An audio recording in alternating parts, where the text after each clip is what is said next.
Ça s'allume pas ici. Parce que c'était pas ouvert. Maintenant, allez. Voilà, vous voyez maintenant le son. Ça allume.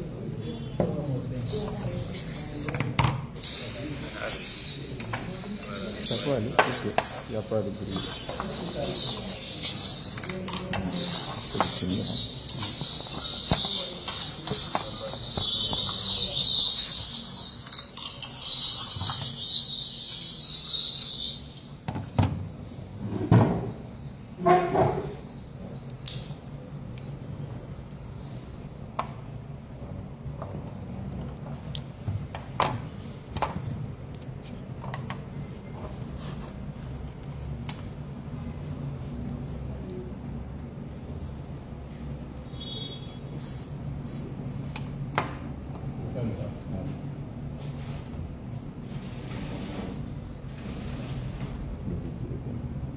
Le rideau.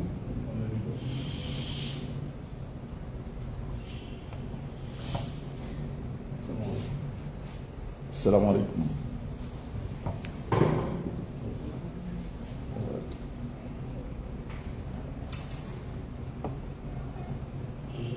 Mesdames, Messieurs les journalistes,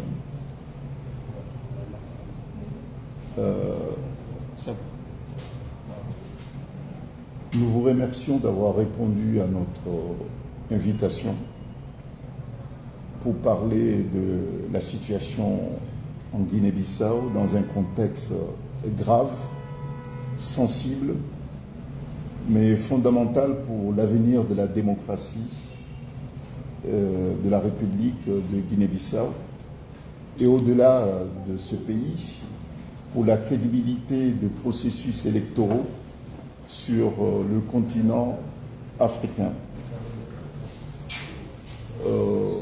Je souhaiterais d'emblée indiquer que cette conférence de presse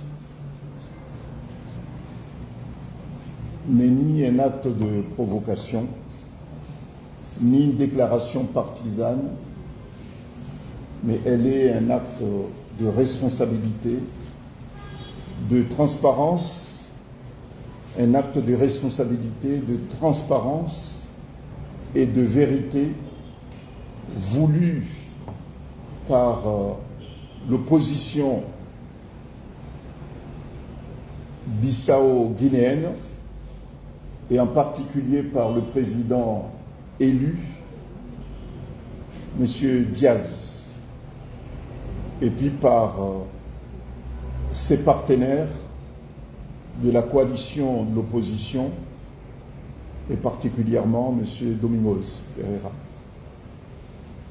Bon, donc, il arrive un moment dans l'histoire d'un pays où des hommes libres, des patriotes engagés, acceptent par devoir d'assumer leurs responsabilités. Et c'est le cas aujourd'hui. Et c'est pour cette raison que nous insistons sur le fait qu'il ne s'agit pas, et je me répète, puisque c'est quand même très très très important, il ne s'agit pas d'un acte de provocation, mais il s'agit d'un acte de responsabilité. On est en 2025, le 19 décembre 2025 précisément, des hommes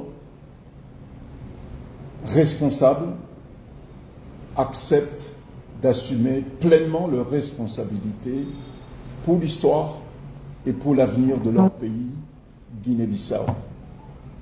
Le peuple souverain de Guinée-Bissau, librement, dignement, s'est prononcé pour une alternance démocratique. En ma qualité d'avocat de l'opposition bissau-guinéenne, avocat de M. Diaz, de M. Domingos et d'autres leaders politiques emprisonnés, je suis là pour faire valoir le droit de ces personnalités. Bon, nous allons aujourd'hui, ce qui est rare dans l'histoire des pays, nous allons aujourd'hui vous parler de la vérité des chiffres. Nous allons vous parler des faits électoraux.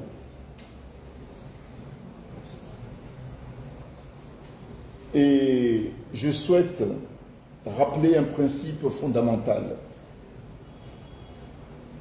que la vérité des chiffres que nous allons évoquer aujourd'hui ne peut être effacée par la force.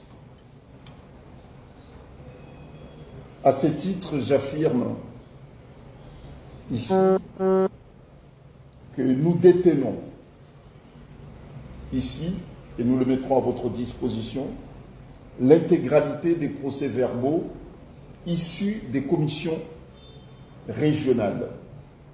Ces procès-verbaux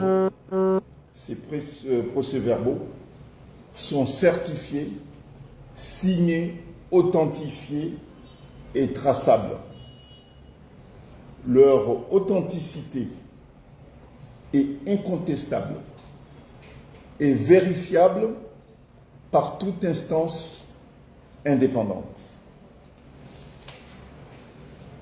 Ces documents confirment sans ambiguïté la victoire de M. Fernando Diaz da Costa dès le premier tour de l'élection présidentielle du 23 novembre dernier. Nous mettons officiellement ces procès-verbaux à la disposition de la presse nationale, internationale, des organisations régionales internationales, ainsi que de l'opinion publique africaine et mondiale.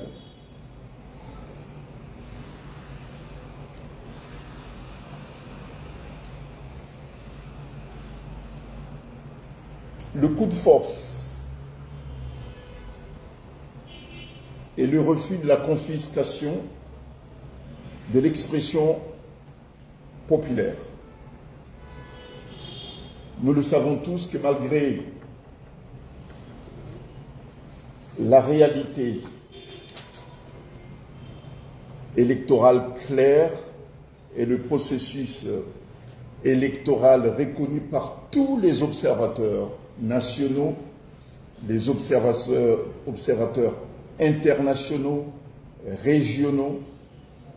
Lorsque je parle des observateurs régionaux, ce sont les observateurs de la CEDEAO, les observateurs de l'Union africaine, les observateurs des Nations Unies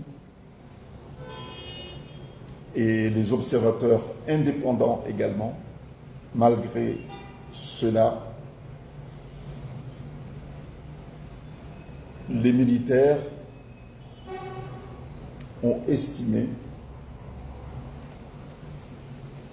interrompre le processus électoral, mais surtout empêcher le décompte et la proclamation, pas le décompte, la proclamation des résultats provisoires. La veille de la proclamation,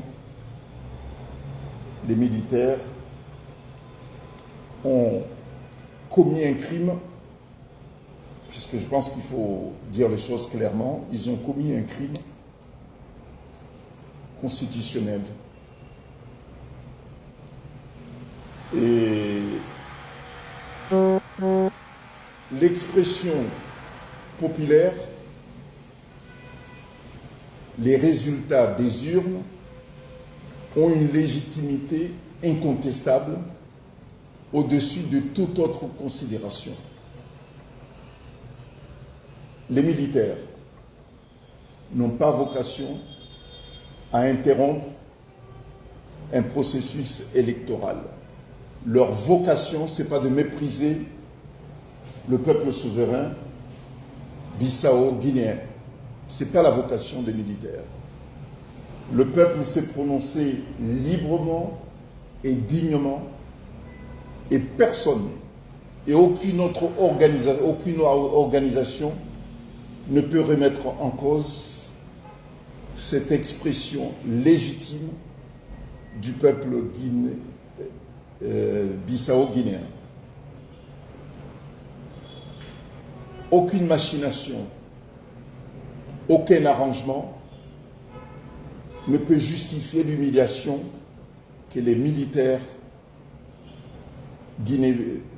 bissau-guinéens ont fait subir à la population.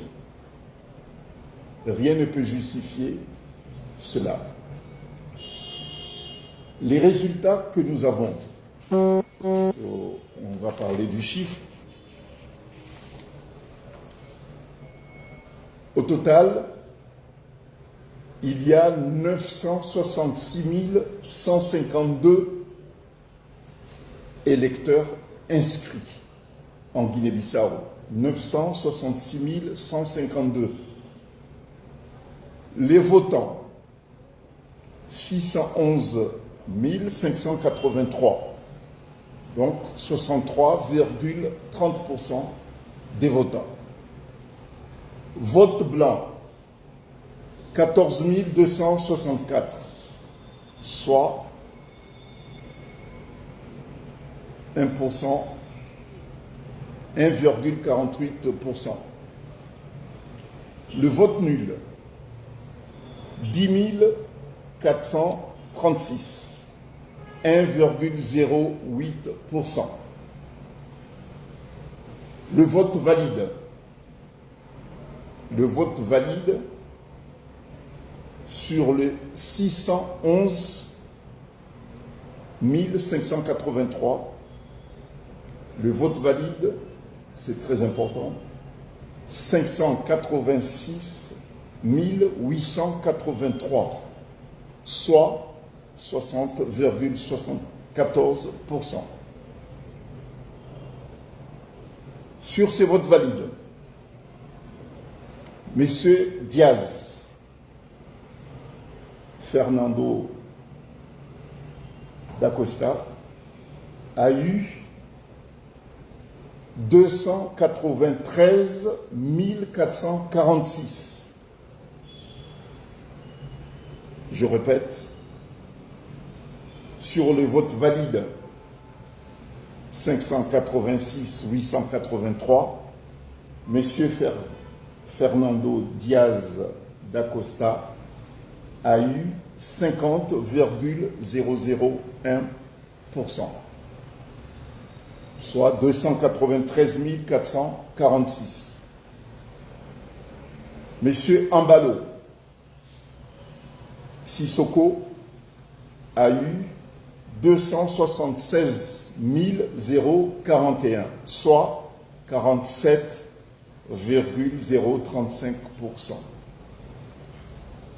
Donc, M. Diaz est élu président de Guinée-Bissau au premier tour. Les documents, les procès-verbaux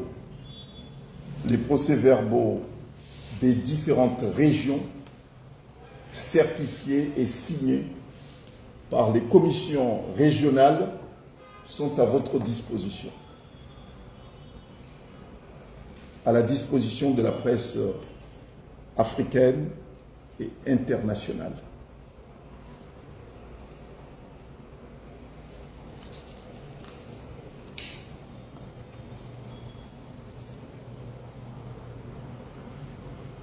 Malgré cette réalité électorale claire, le processus constitutionnel a été interrompu par des actes commis par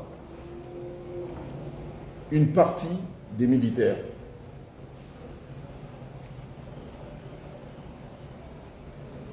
Nous tenons à être très précis et extrêmement clair. Aucune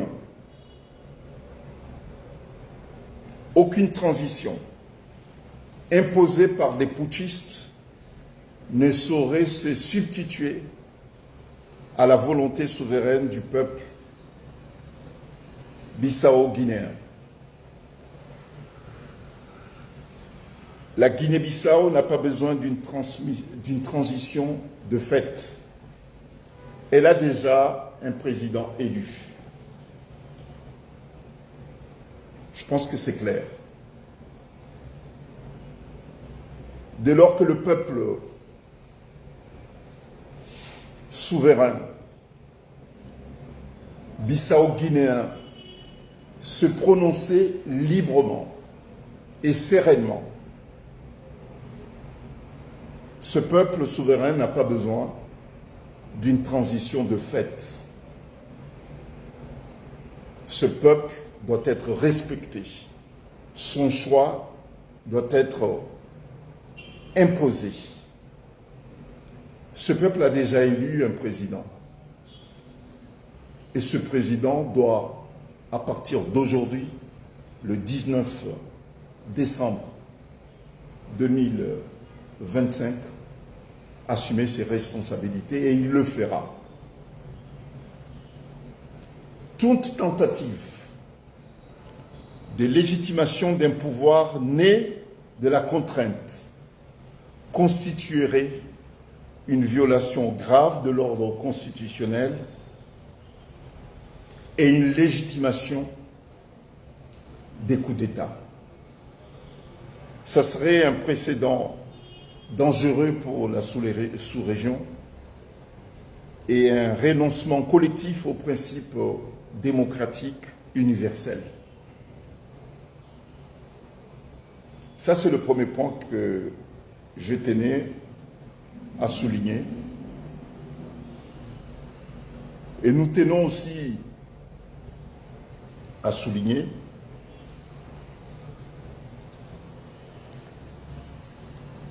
que le président Diaz, le président élu,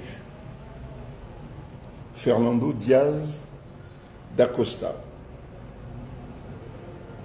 envisage, à sa qualité de président élu,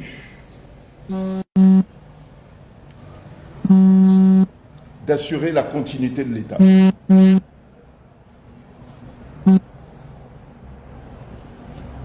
Et il le fera pour éviter le chaos.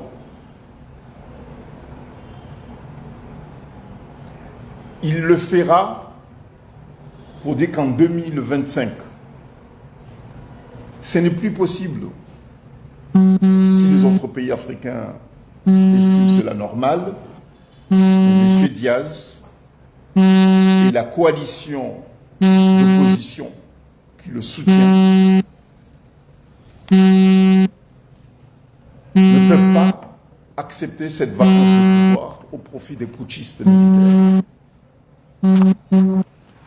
Ils sont dans l'obligation de résister à ces putschistes. C'est une obligation morale et c'est une obligation politique.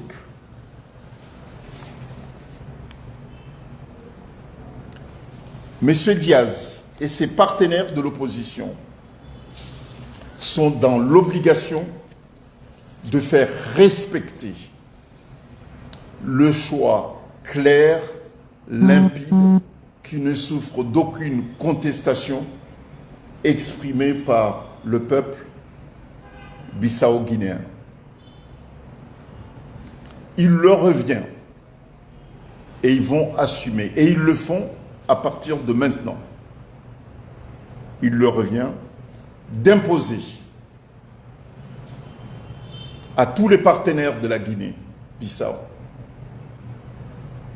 et d'imposer également à la CEDEAO, à l'Union africaine, aux Nations unies, de respecter le choix exprimé librement, sans la moindre contrainte, du peuple bissau-guinéen. Et pourquoi cela? Parce que le fondement de toute démocratie réside dans l'expression du suffrage universel. Dans une société qui se veut développée, la primauté du vote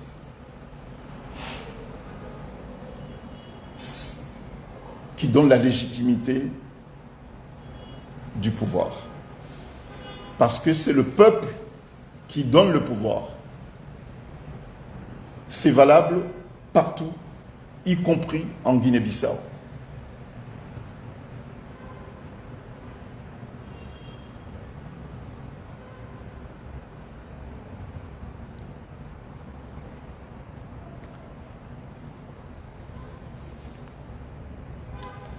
La légitimité de M. Diaz, il ne l'a pas obtenue par la force. La légitimité de M. Diaz émane du peuple et c'est pour cette raison qu'il entend exercer pleinement cette légitimité. Cette légitimité, il ne l'obtiendra pas, et on ne l'obtient jamais, d'un acte administratif ou bien d'une violence.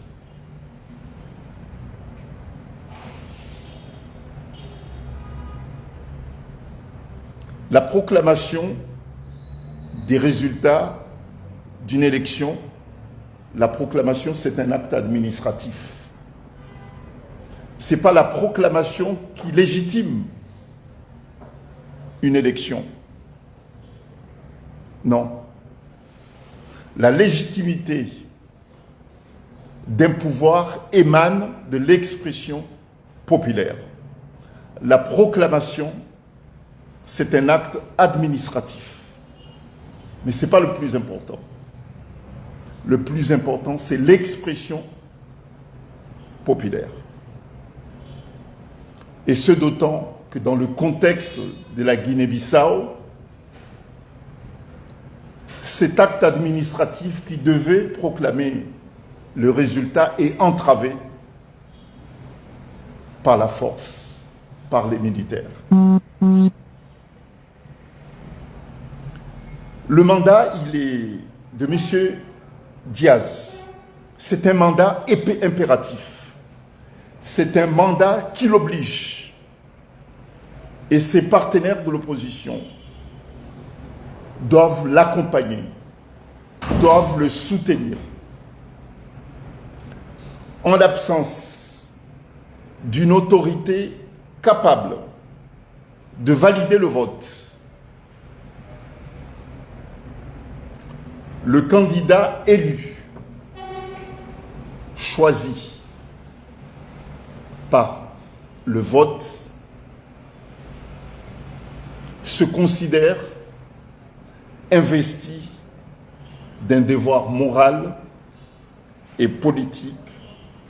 De ce fait, il est dans l'obligation de protéger la volonté des électeurs contre l'usurpation des militaires et contre des manigances diplomatiques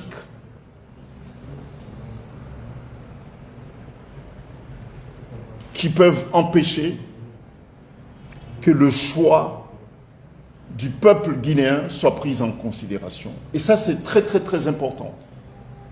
Puisqu'en Afrique, on a tendance à subir et accepter des coups d'État militaires. Et puis à normaliser ces crimes politiques, ces crimes contre les constitutions en Afrique. Et là, ce n'est pas le cas. Monsieur Fernando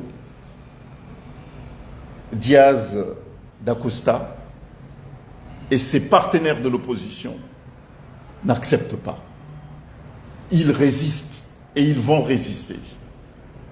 Ils tenaient à ce que cette conférence de presse se tienne pour que le monde, l'Afrique,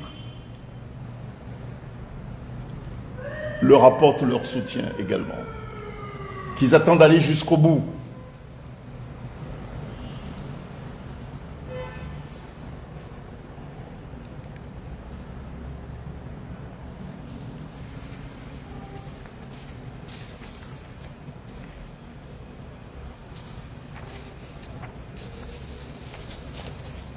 Et ils ont raison. Et pourquoi? Ils ne peuvent pas accepter la légitimité de fait. La légitimité de fait, ça veut dire quoi? Ça veut dire qu'on vous impose une situation, il faut l'accepter. Non, ce n'est pas possible. Et pourquoi? Parce qu'il y a des résultats des urnes. Et ces résultats priment sur le blocage militaire. S'il y a un interlocuteur de la communauté internationale dans cette situation présente, le seul interlocuteur légitime de la communauté internationale ne sont pas les militaires. Les putschistes, ce sont des criminels. Parce qu'ils ont commis un crime contre la constitution de la Guinée-Bissau. Ils ont commis un crime contre la volonté du peuple guinéen. Donc leur place, ce n'est pas sur la table de discussion. Leur place, c'est dans les prisons. Le seul interlocuteur légitime de la communauté internationale, c'est le peuple bissau-guinéen. Donc, monsieur Diaz,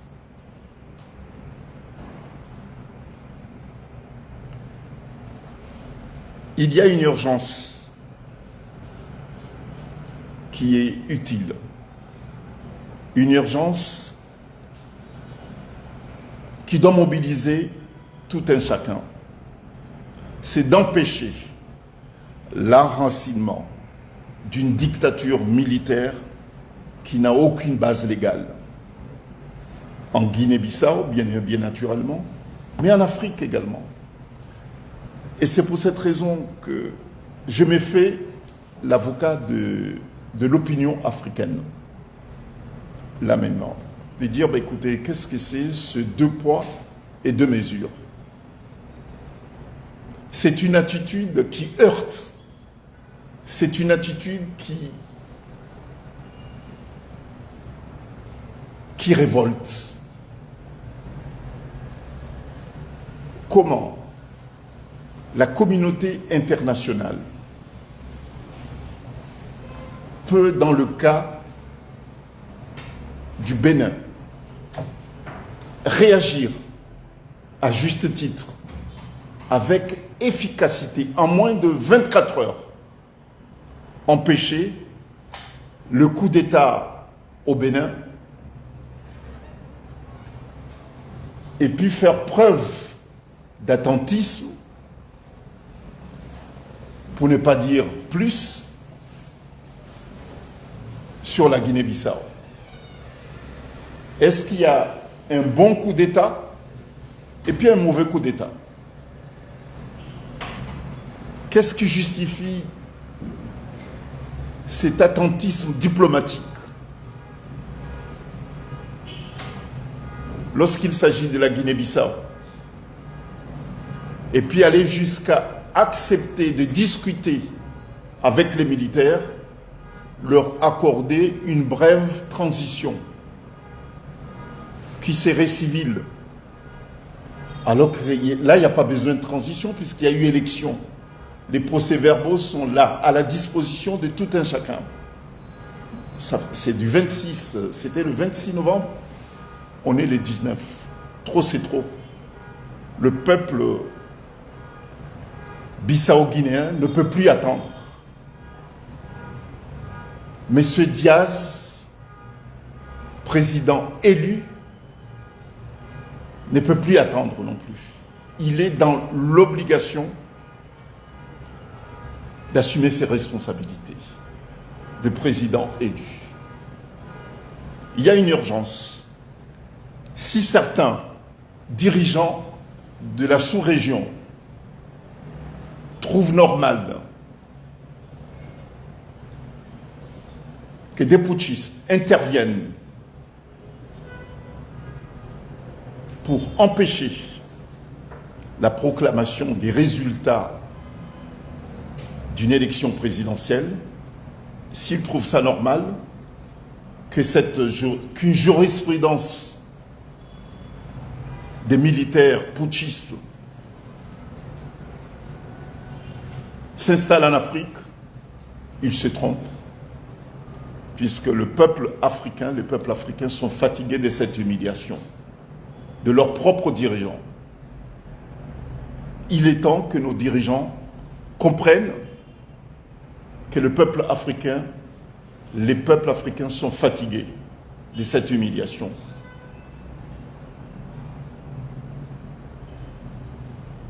« 1960, 2025, plus de 60 ans.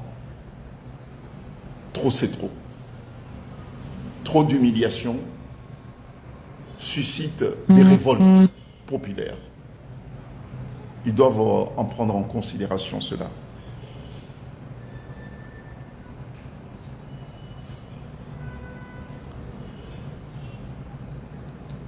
Monsieur Diaz est obligé d'agir au nom de 65% des citoyens ayant participé au scrutin. On peut pas, il ne peut pas accepter que les militaires humilient plus de 63% de son peuple. C'est pas possible.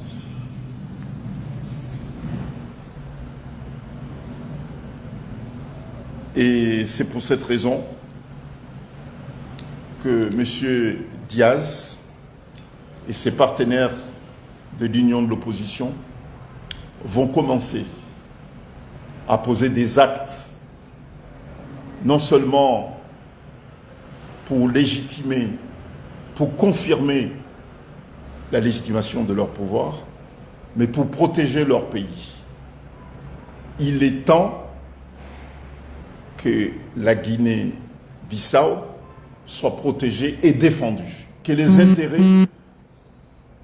de l'État guinéen soient défendus. Ce qui est connu de tous, puisque c'est dans l'actualité,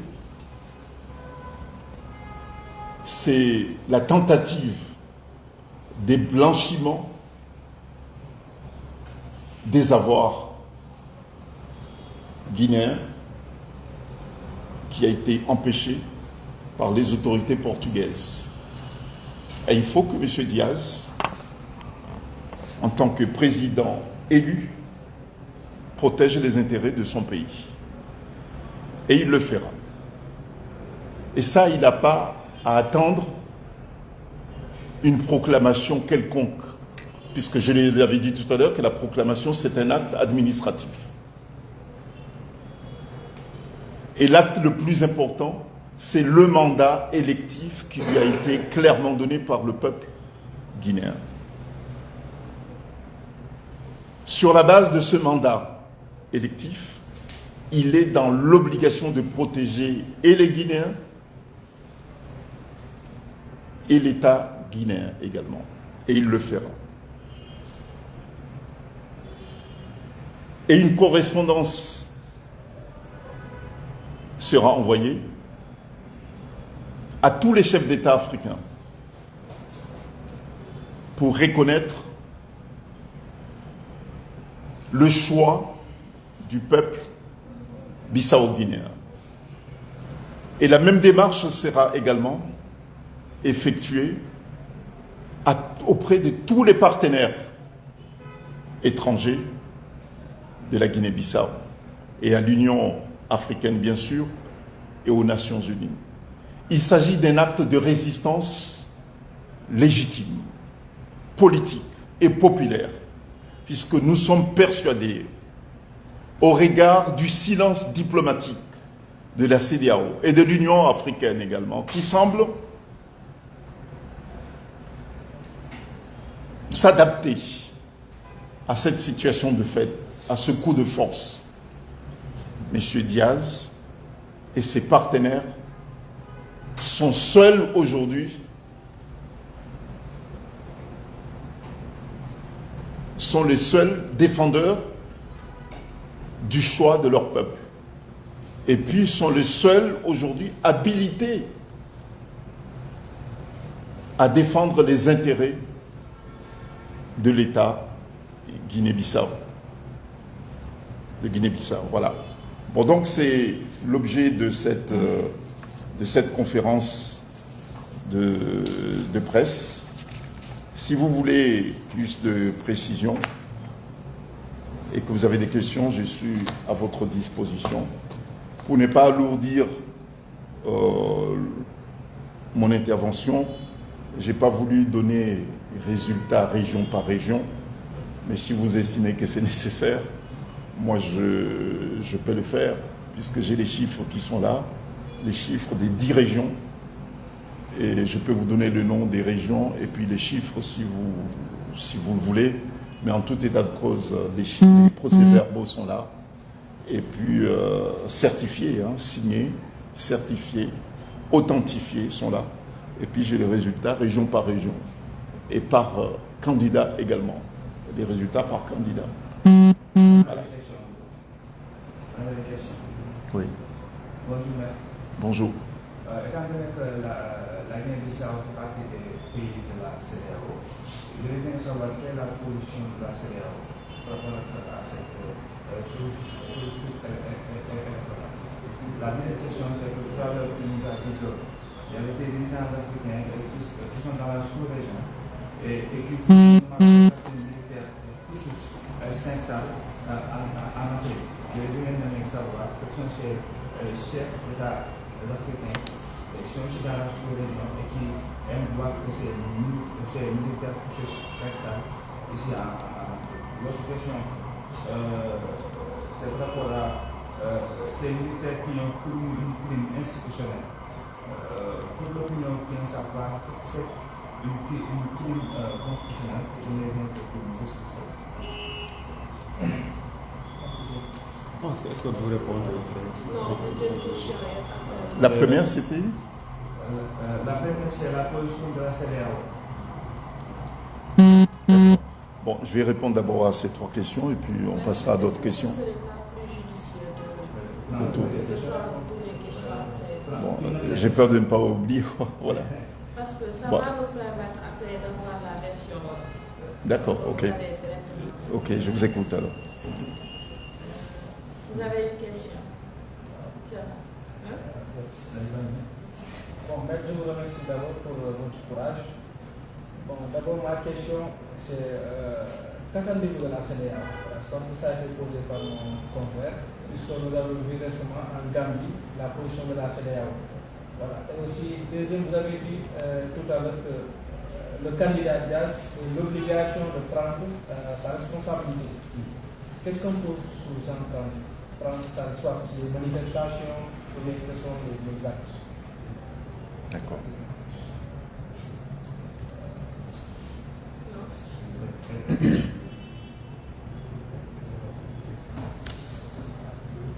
D'accord, je me présente d'abord. Je m'appelle Adèle.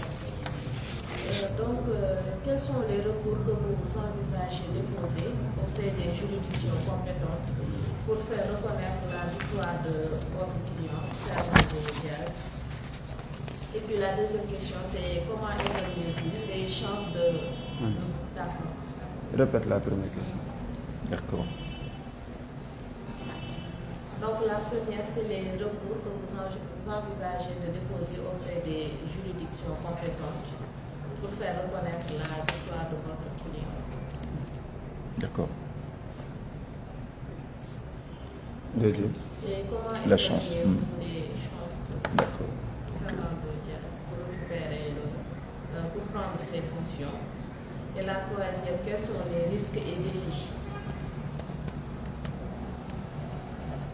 Risques et défis que votre client pourrait bien rencontrer dans sa lutte pour le pouvoir.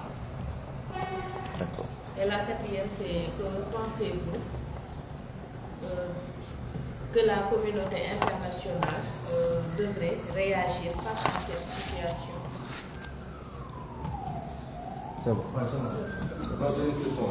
C'est ça, on est d'accord déjà. Je veux savoir comment appréciez-vous la position du Sénégal sur cette affaire? La position du Sénégal sur cette affaire. Ok. On peut y aller? D'accord.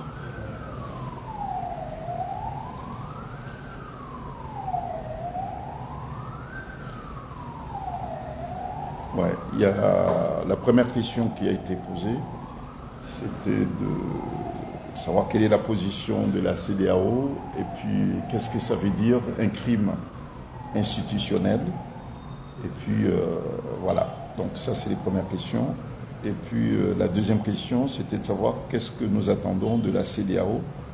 Et lorsque je parle des responsabilités de M. Diaz, vous voulez savoir de quoi, qu'est-ce que ça veut dire, de quoi il s'agit.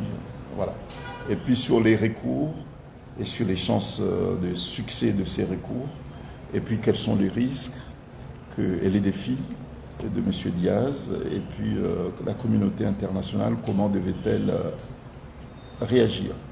Et puis la position du Sénégal sur ce dossier. Voilà. Ce sont les différentes questions. Sur la position de la CEDEAO, elle s'est exprimée à plusieurs reprises en condamnant le putsch institutionnel, électoral qui a été commis. Mais c'est une déclaration formelle que les organisations internationales sortent de leur ordinateur dès lors qu'il y a un coup d'État qui se produit quelque part. La communauté internationale n'a jamais dit elle est favorable pour un coup d'État. Bon, donc, chaque fois qu'il y a un trouble politique, et surtout un coup d'État militaire ou bien un coup d'État tout simplement, c'est une déclaration que la communauté internationale réchauffe chaque fois, et puis il suffit de changer le nom du pays, quoi, c'est tout. Donc c'est une déclaration purement formelle, qui n'a aucun impact. Et donc ce que l'opinion africaine, moi je parle de l'Afrique, puisque ce n'est pas seulement en Guinée, c'est que nous attendons de nos organisations sous-régionales. Ici on parle de la CEDEAO. En Afrique de l'Est, on parle de la SADC, etc. Ce que nous attendons de ces organisations, il faut qu'elles soient opérationnelles. Il faut que ces organisations qui disposent d'un arsenal militaire, diplomatique et juridique assument leurs responsabilités pleinement, leurs responsabilités. Ils l'ont fait, elles l'ont fait, et surtout la CEDEAO l'a fait au Bénin. La CEDEAO a trouvé les moyens immédiatement, instantanément, pour réagir à juste titre au Bénin. Et nous avons du mal à comprendre que la CEDEAO traîne les pieds sur la situation en Guinée. Qu'est-ce qui se passe? La CEDEAO pense qu'une déclaration formelle suffit. Non, ce que nous voulons, c'est que mes clients veulent, c'est que les Guinéens veulent, c'est que les Africains veulent, c'est que la CEDEAO, qui a une force d'interposition sur place en Guinée-Bissau,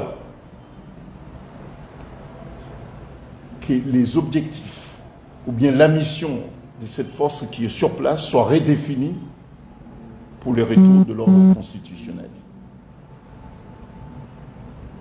Voilà ce que nous voulons, et non pas une déclaration formelle. Ils ont demandé aux militaires, aux putschistes, de libérer les prisonniers politiques. Et qu'il semblerait que les militaires ont pris l'engagement de libérer sous 24 heures. Mais ça date de quand? Ça fait déjà 2 semaines. Et les prisonniers politiques, qui sont au nombre de 50, sont toujours en prison, détenus sans motif légitime. Ça aussi, il s'agit d'un crime. Parce que lorsque vous détenez quelqu'un plus de 24 heures, là, vous commettez un crime, c'est un crime. Priver quelqu'un de sa liberté, ce n'est pas un acte politique. C'est un acte criminel. Monsieur Domingos et les 49 autres personnes qui sont détenues par les militaires suite à ce putsch sont victimes d'un crime. Voilà. La CEDEAO ne devait même pas quitter les lieux, cette délégation. cette délégation devait rester sur place et imposer, exiger à ce que les prisonniers politiques soient libérés. Voilà. Le crime institutionnel, ça veut dire quoi? Ça veut dire que lorsque vous interrompez l'ordre constitutionnel, là vous commettez un crime. Ce crime, il est imprescriptible. Ça veut dire que demain, s'il y a une amnistie, cette amnistie ne peut pas effacer ce crime, puisqu'il est imprescriptible. Ça veut dire que les auteurs de ces crimes peuvent être poursuivis et condamnés à tout moment. Ce sont des textes de la CEDEAO, la charte de la CEDEAO qui le prévoit.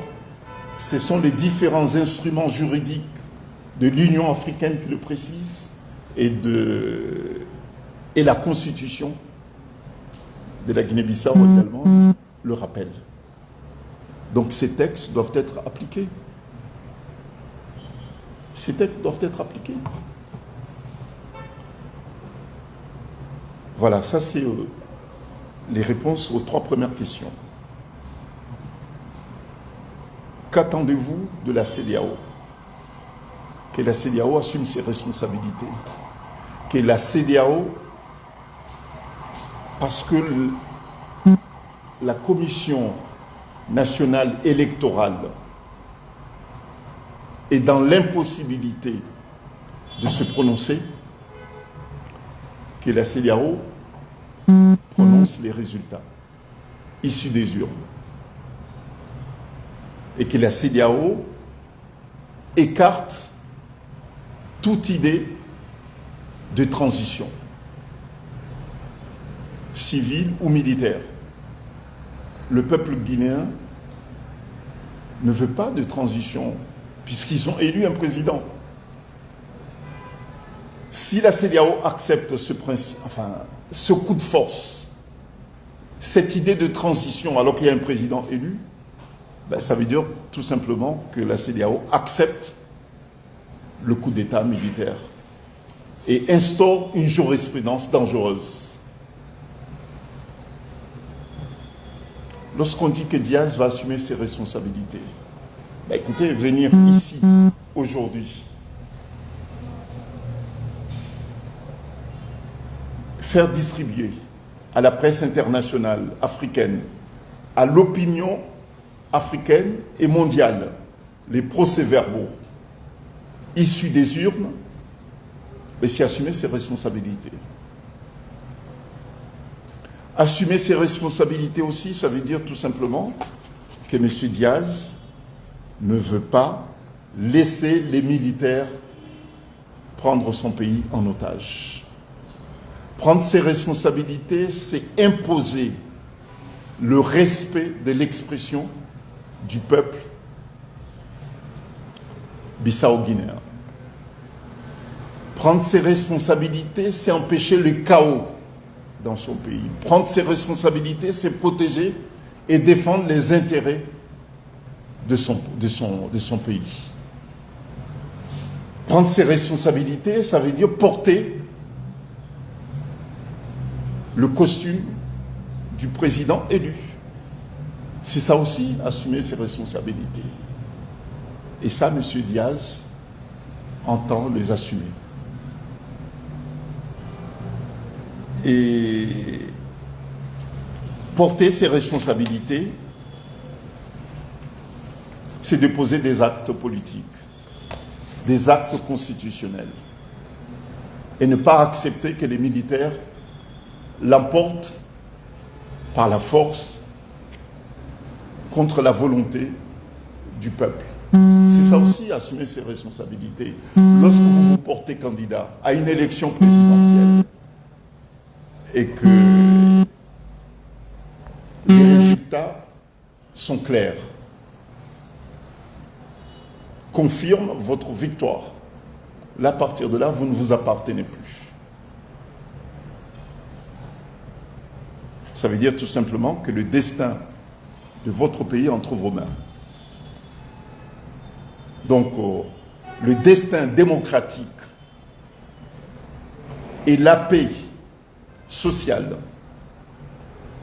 en Guinée-Bissau entre les mains de celui qui a été élu. Et comme le peuple bissau-guinéen a fait le choix de la démocratie, celui qui a été porté par l'expression populaire doit assumer ses responsabilités et il le fera.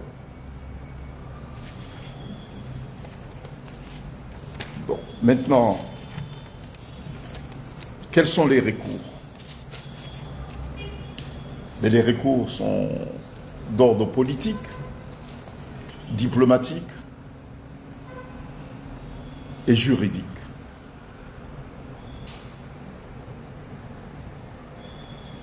Bon, les recours politiques, ça c'est du domaine des acteurs politiques guinéens et je pense qu'ils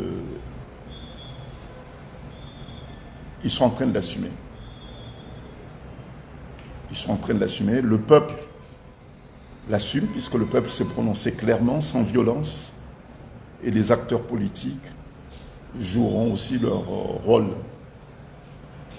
Et puis, il revient à la communauté internationale et à la CEDEAO particulièrement, puisque l'Afrique de l'Ouest est un territoire qui relève de la compétence exclusive de la CEDEAO. Et puis, les autres organisations interviennent à titre subsidiaire. Je vais parler de l'Union africaine et puis des Nations unies. Nous sommes persuadés que par la force des choses, la CEDEAO finira par assumer ses responsabilités. C'est le vœu des peuples de l'Afrique de l'Ouest. C'est le vœu des peuples africains que les organisations sous-régionales assument enfin leurs responsabilités. Si les dirigeants de la sous-région n'assument pas leurs responsabilités, nous aurons recours à d'autres organisations et nous n'accepterons plus qu'on nous dise que la compétence revient à la CEDEAO si la CEDEAO n'assume pas ses responsabilités. Vous savez, lorsqu'on est souverain, il faut être à la hauteur de cette exigence de souveraineté. Nous ne pourrons plus maintenant dire que nous sommes souverains. C'est pas suffisant. Une déclaration d'indépendance, ça c'est pas suffisant. De dire qu'on est indépendant, c'est formel tout ça. Mais l'acte le plus important, lorsqu'on est indépendant, c'est assumer sa souveraineté. Et nous demandons que la CEDEAO exerce pleinement sa responsabilité. La CEDEAO a un arsenal diplomatique, a un arsenal politique, et puis a aussi un arsenal militaire. Nous l'avons vu tout récemment au Bénin.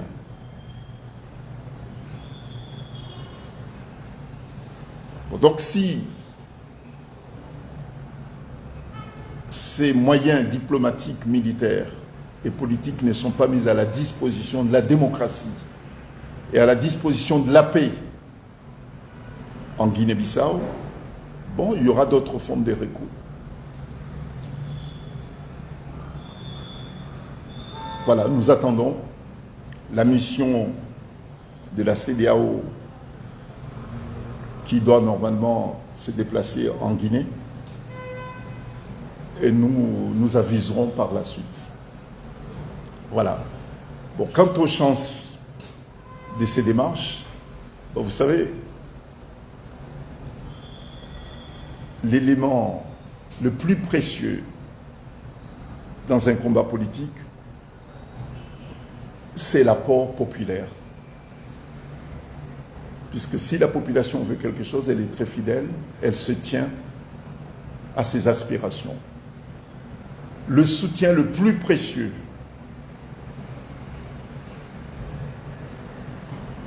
de M. Diaz, c'est le soutien populaire. C'est l'adhésion massive du peuple bissau-guinéen à son offre politique. Donc, il a la chance, effectivement, de pouvoir l'emporter sur cet affrontement politique. Puisque la question a été posée tout à l'heure de savoir quelle est la chance. Ben écoutez, vous savez, dès lors que vous avez le soutien de votre peuple, c'est une question de temps. Et le peuple s'est déjà prononcé. Et le peuple sait que M. Diaz et ses partenaires de l'opposition n'ont pas baissé le bras, ils ne baisseront pas le bras. Je pense que ceux qui sont sous la pression et qui sont mal à l'aise à l'instant où je vous parle, c'est pas M. Diaz, c'est pas M. Domingos et les autres. C'est les putschistes qui sont mal. C'est les putschistes qui sont mal, puisqu'ils sont sur une chaise éjectable. Vous savez, entre une victime et le criminel, ce n'est pas la victime qui est mal à l'aise, c'est le criminel puisqu'il sait qu'il est passible à des sanctions. Voilà. Donc, M. Diaz, il est serein, puisqu'il bénéficie d'une légitimité incontestable. Légitimité politique et légitimité constitutionnelle, puisque toutes les chartes des organisations, de toutes les organisations internationales, sont en faveur du peuple bissau-guinéen et sont en faveur aussi de la cause de M. Diaz et de ses partenaires de l'opposition. Donc, je peux dire en toute sérénité que M. Diaz et le peuple guinéen sont sereins, puisque leur détermination, leur résilience finira par l'emporter. Ce sont les putschistes qui sont mal en ce moment. Et je suis même tenté de dire que ce n'est pas trop tard. Ils peuvent se ressaisir pour leur éviter des lendemains difficiles.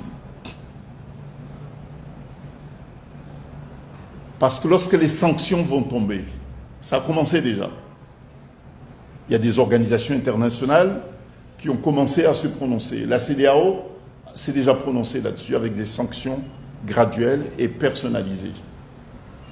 Mais ça va continuer. Les boycotts également.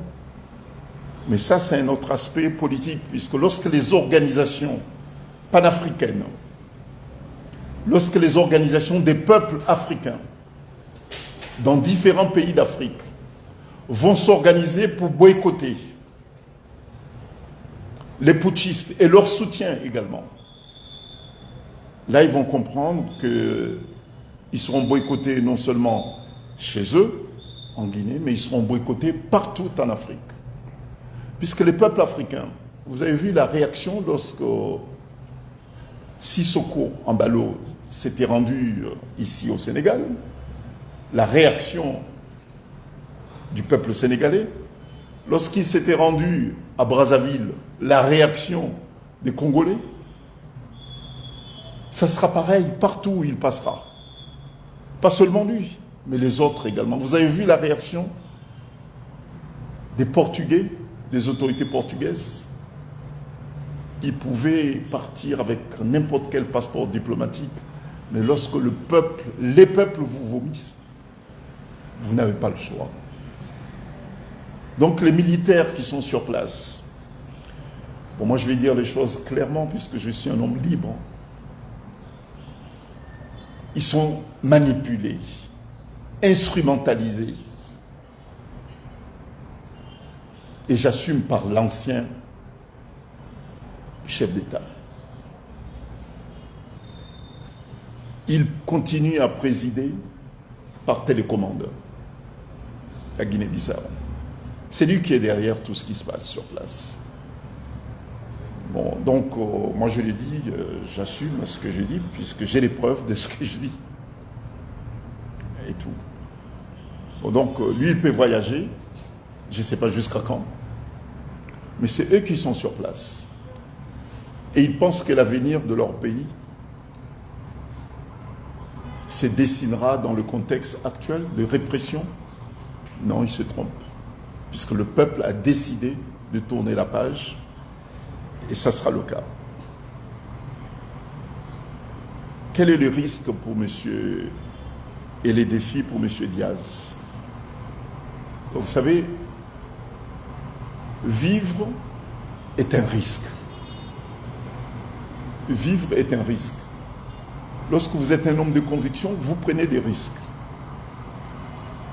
Lorsque vous défendez des valeurs, vous prenez des risques. Lorsque M. Diaz impose le respect de l'expression populaire, bien sûr qu'il prend un risque. Bien sûr que M. Domingos prend un risque également. Et les 49 autres personnes qui sont arbitrairement détenues, ils prennent des risques. Le peuple bissau-guinéen a pris aussi un risque, mais ce risque mérite d'être pris et assumé. C'est ce que font mes clients. Est-ce que la communauté internationale doit agir? Écoutez, c'est sa responsabilité, puisque soit les chartes servent à quelque chose, les chartes, pas seulement de l'Union africaine, pas seulement celles de la CEDEAO, pas seulement celles des Nations Unies, qui rappellent et condamnent les coups d'État, doivent être appliquées. Ces chartes sont utiles. Mais c'est la démission de la communauté internationale qui donne force aux putschistes, au fait. Je parle des démissions, je ne parle pas de la complaisance, mais je parle de démission. C'est cette démission de la communauté internationale qui donne force aux militaires. Bon, voilà, la place du Sénégal sur ce dossier, bon, au même titre que les autres pays de la sous-région, le Sénégal a une obligation de soutenir la légalité constitutionnelle, a l'obligation d'imposer le respect du choix, du libre choix du peuple bissau-guinéen. C'est une obligation pas seulement du Sénégal, mais c'est une obligation de tous les pays de la sous-région. Voilà. Ça va. Maître, Non. vous avez une question? Oui, je voulais juste demander à Maître, est-ce que les choses ne risquent pas de se compliquer davantage sur votre candidat, votre client plutôt, si les putschistes venaient à acter un peu leur manœuvre de sortie de la CEDEAO? Bon, sur cette question, je pense que, je vais le dire clairement, bon, ça se chuchote, hein, que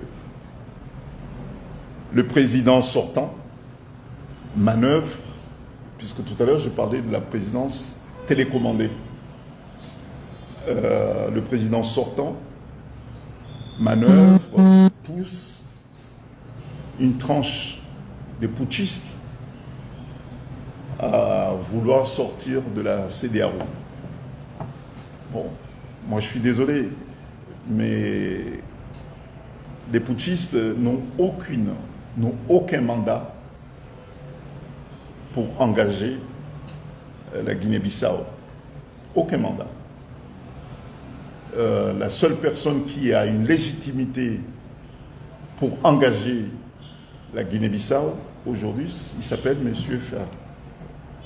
Fernando Diaz. Il n'y a que lui qui a la légitimité pour engager la Guinée-Bissau. Les militaires n'ont aucune légitimité pour engager la Guinée-Bissau. Bon, ça c'est clair, c'est net, ça ne souffre d'aucune contestation. Tous les actes qui sont pris par les militaires depuis le 26 novembre dernier jusqu'à aujourd'hui n'ont aucune base légale. N'ont aucune base légale. La place des militaires, ce n'est pas de prendre des décrets ou bien des décisions. Leur place, c'est dans les casernes. À défaut de respecter cela, leur place sera dans les prisons dans les prochains jours. Donc, ils n'ont pas à prendre une décision, ça sera du cinéma, quoi, c'est tout. Mais une position qui n'aura aucune base légale, donc aucune suite. Est-ce que c'est compliqué pour M. Diaz? C'est compliqué pour les militaires et non pas pour M. Diaz. Voilà. C'est très compliqué pour les militaires, puisque tout ce qu'ils font depuis le 26 jusqu'à maintenant n'a aucune base. Aucune base légale, n'a aucun effet juridique, ni aucune adhésion politique de la population. Bon, donc, ce n'est pas un événement, en fait, cette déclaration. Et la CEDEAO, comme les autres partenaires de la Guinée-Bissau, n'ont pas à prendre aucune considération sur les injonctions des militaires. La seule personne qui est habilitée aujourd'hui à parler au nom de la Guinée-Bissau, c'est M. Diaz, puisque c'est le candidat président élu. D'accord, maître. Donc, vous pouvez répondre en Wolof pour le jeter en Wolof. Voilà. Ça va venir. Prochaine conférence de presse, je parie. Depuis tout le temps que vous Oui, je suis en cours accéléré. Hein? Depuis tout le temps que vous êtes au Sénégal. Oui, bon, l'essentiel, je l'ai dit en Wolof, mais là, c'est quand même du lourd. Hein? C'est le problème. D'accord, l'essentiel et puis les résultats. Ouais. Donc, les résultats et vous résumez les réponses en Wolof. Les grandes lignes. Non. Je peux pas. Non, c'est un sujet quand même important et très sensible. Il ne faut pas que je dise des choses un peu déformées. Et tout, voilà, il faut que je sois sûr. Voilà. Ok.